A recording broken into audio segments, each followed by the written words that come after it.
Jarinu é uma cidade cercada de vales e montanhas e que surpreendentemente permanece como nos tempos de sua fundação. Em minhas buscas hoje, cataloguei essas duas novas espécies, provavelmente não nativas deste território. A primeira chamarei de Silene, uma humana dotada de olfato e paladar bastante acima da média. Junto dela, Laísa, apesar de seus dentes e gargalhadas expressivos, não podemos considerá-la um animal perigoso. Laísa e Silene são espécies bem diferentes entre si. Se elas fossem abobrinhas, seriam duas abobrinhas muito diferentes.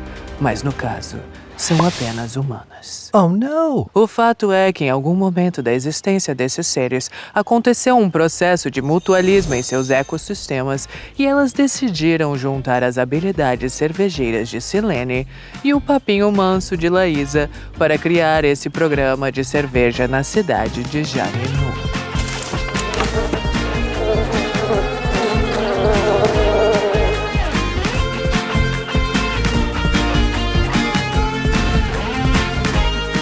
Estamos aqui em Jarinu, cidade que ostenta o segundo melhor clima do mundo, declarado pela Unesco, e vamos desacelerar o nosso ritmo e entrar em harmonia com a natureza.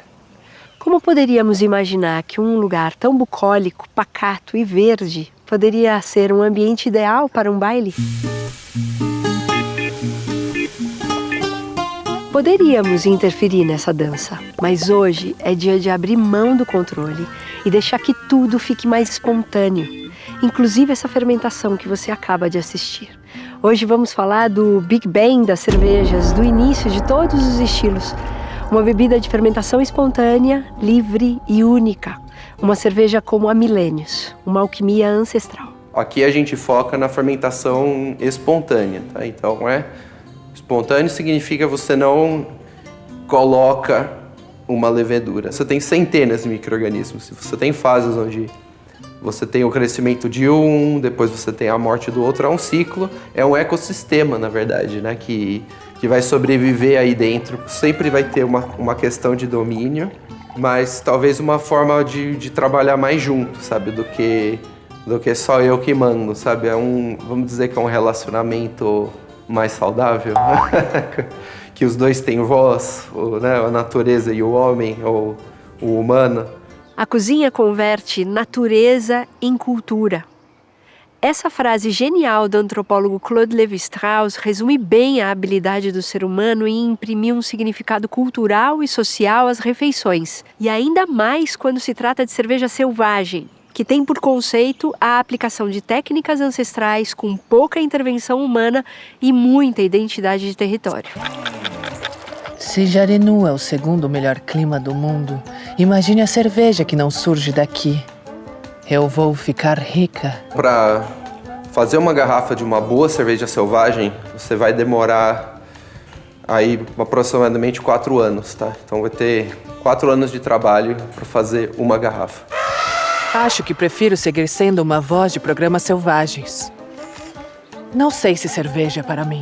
Quando falamos de cerveja de fermentação espontânea, estamos diante de um processo de fermentação de mosto em tanques abertos e posteriormente em barris de madeira, em que a microflora selvagem desses ambientes cria aromas e sabores vívidos que não se repete facilmente em outro lugar do mundo. E é aí que entra o conceito de terroir.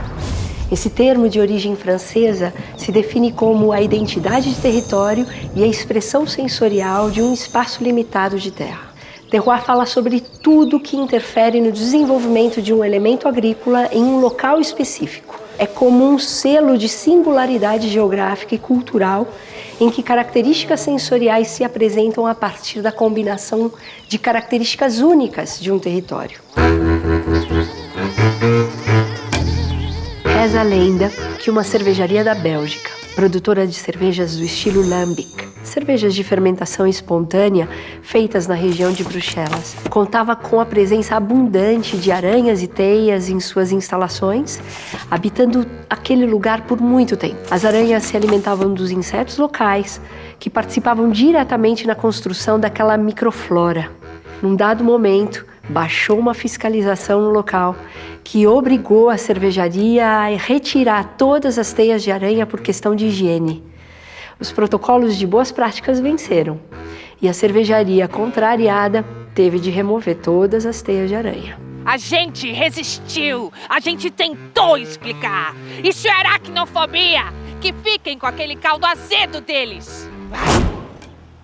A cerveja nunca mais foi a mesma.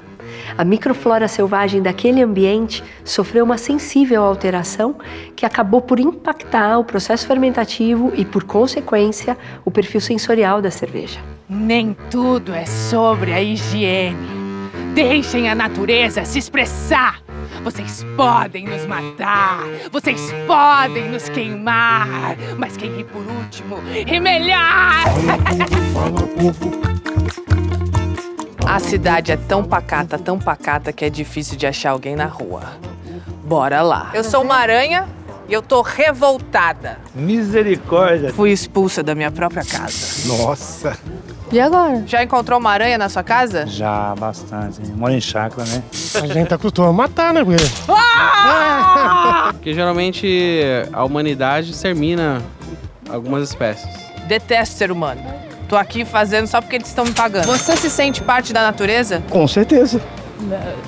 Sim. Você acha que a natureza trabalha com pressa ou sem pressa? Não, sem pressa, né? Não tempo certo. Sem pressa. Com pressa. Com pressa. Natureza sai correndo. Sai. E a humanidade? Pior ainda. Pressa não, mas tô na correria. O humano, infelizmente, tá com muita pressa.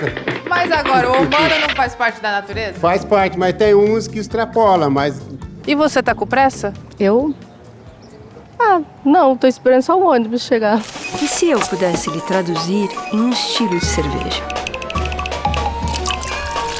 Que cerveja você seria? Hoje a gente começa falando sobre chás. Parece que a gente não vai falar sobre cervejas, mas a gente vai falar sobre cervejas também.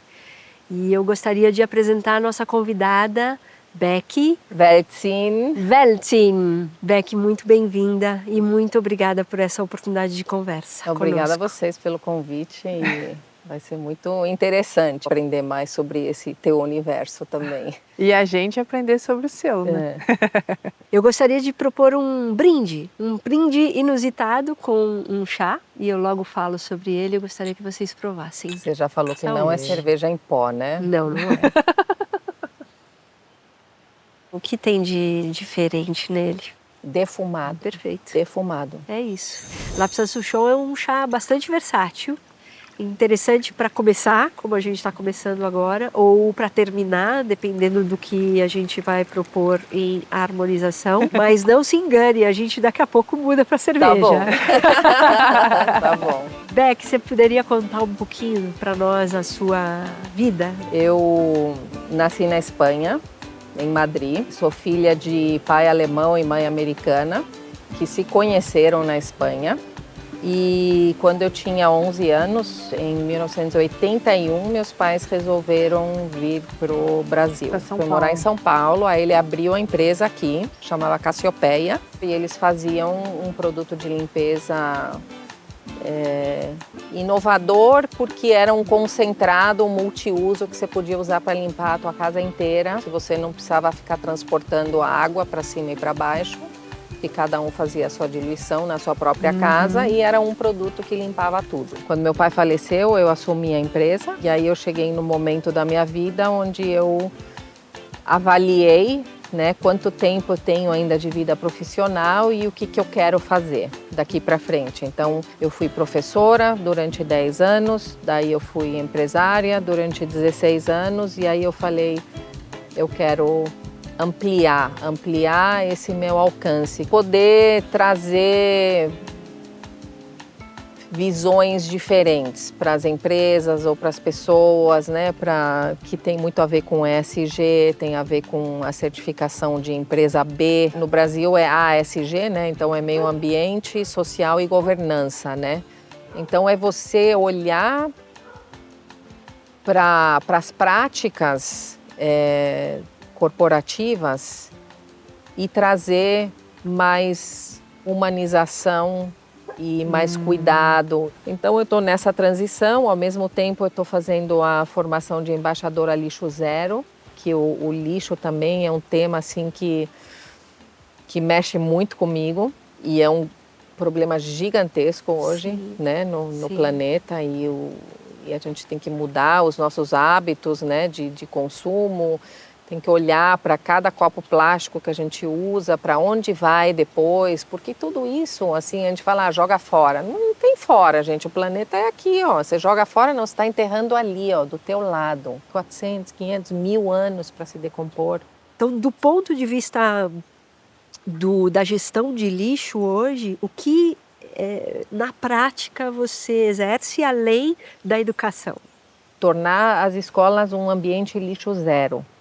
E aí envolve, né, incluir jovens, né, então alunos do ensino médio, para que eles vivam isso e possam também ser multiplicadores, né? Não adianta você chegar e falar, joga aqui, joga ali, nananã, essa coisa de ter, vamos só colocar as lixeirinhas que tá tudo bem. Não, a pessoa precisa entender o que acontece com o resíduo. Então, quando você vai numa escola, por exemplo, você tem que fazer por uma semana essa gravimetria, onde você separa todo o lixo que é gerado, todo o resíduo que é gerado. Abre uma lona lá, abre os sacos e separa. Ó, isso aqui poderia ser reciclável, isso aqui é compostável, isso aqui não sei o quê. Então, quando você faz uma escola lixo zero, o que isso quer dizer? 90% no mínimo tem que ser desviado do aterro sanitário. Então, se você pensa que 50% a 60% é compostável, depois mais uns 30% reciclável, e o resto, aí sim é resíduo que vai para o lixo mesmo, que não tem o que fazer. E vai pesando, e aí você coloca lá num 100% e você chega a esse número. Qual o percentual que a gente está desviando do aterro? Quando você falou da lona, me fez lembrar uma outra coisa, que era um exercício de impacto na alimentação das pessoas. Pega tudo que você comeu ao longo de uma semana e coloca na mesa.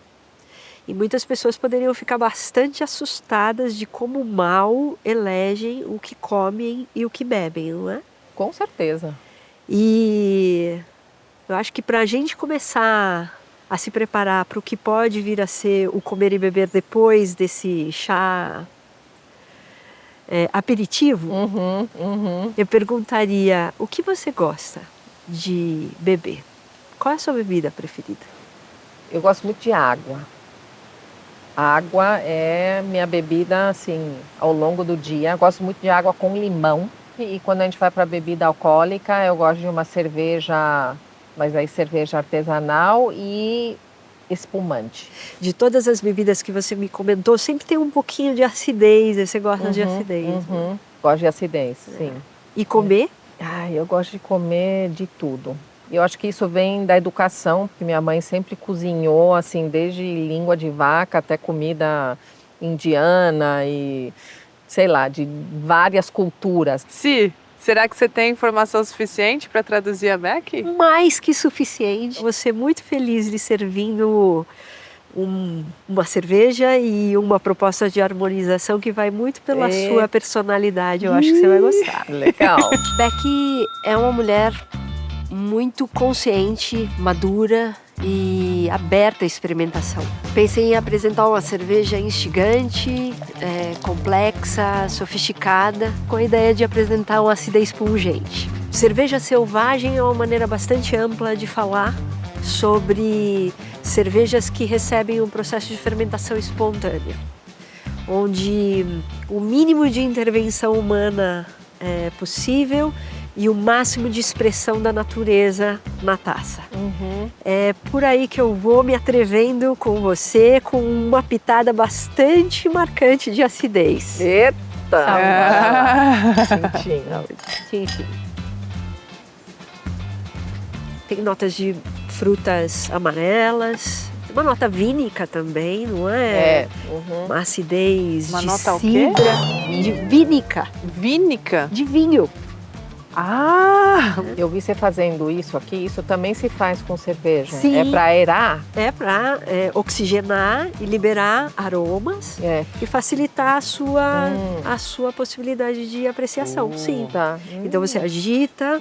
Porque eu sei, a gente vê isso fazendo no vinho, né? Leva ao nariz. Em boca, acidez. Total.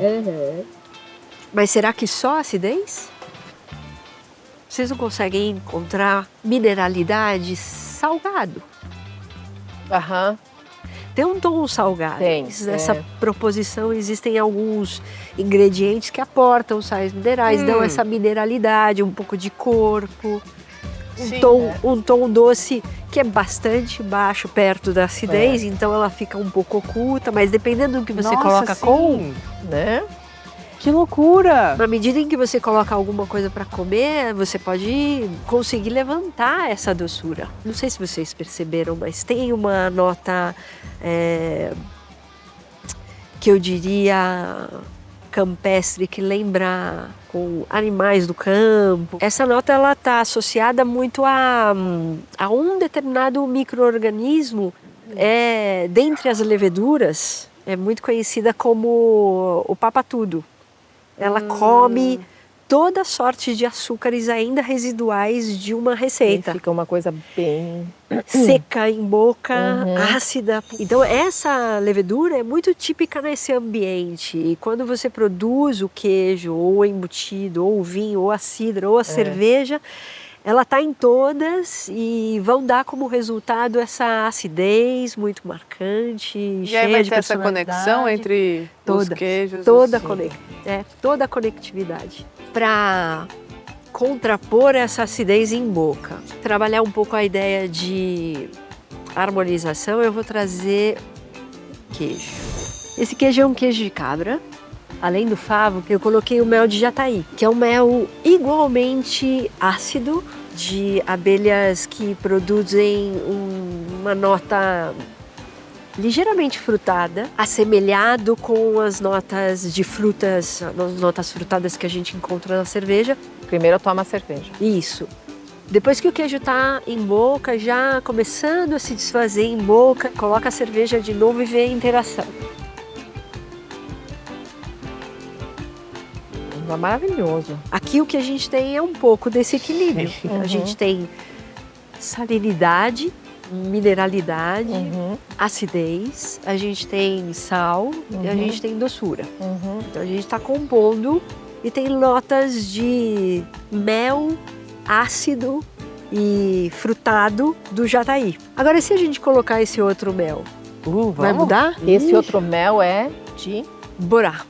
Da abelha borá. Provavelmente vai trazer uma nota doce mais intensa que a nota doce anterior. E aí, a ver o que vocês gostam mais. Nossa, é outra coisa.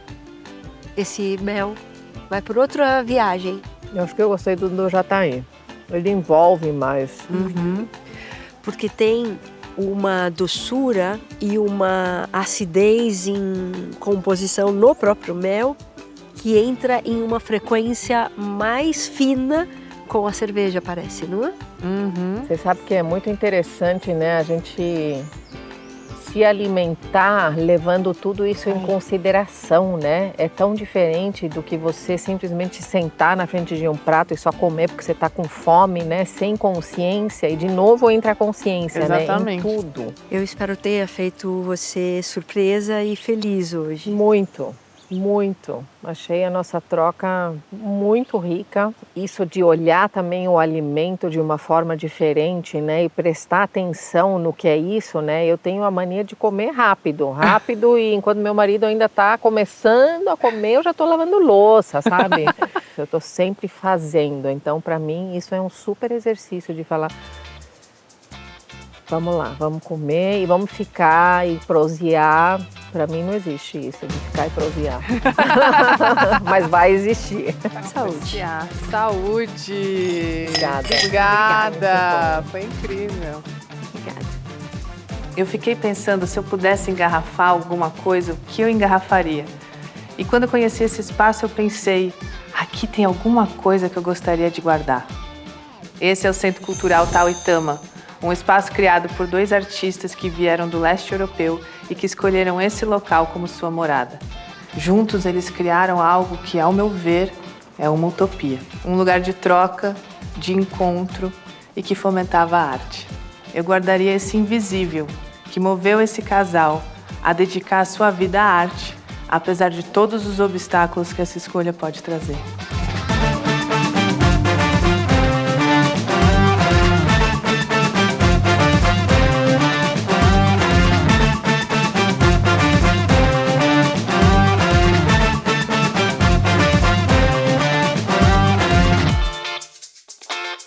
Obrigada por assistir a este episódio de A Cerveja Explica. Na página do nosso site, você encontra mais informações sobre estas histórias e cervejas. Se você gostou desse vídeo, deixe seu like e se inscreva no canal para não perder os próximos. Nas redes sociais, A Cerveja Explica está no Instagram e no YouTube. É só procurar por @acervejaexplica.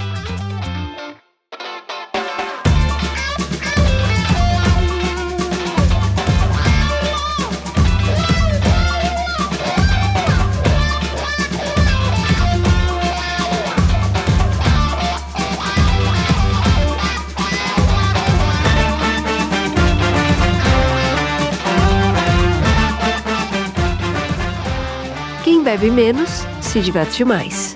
Aprecie com inteligência.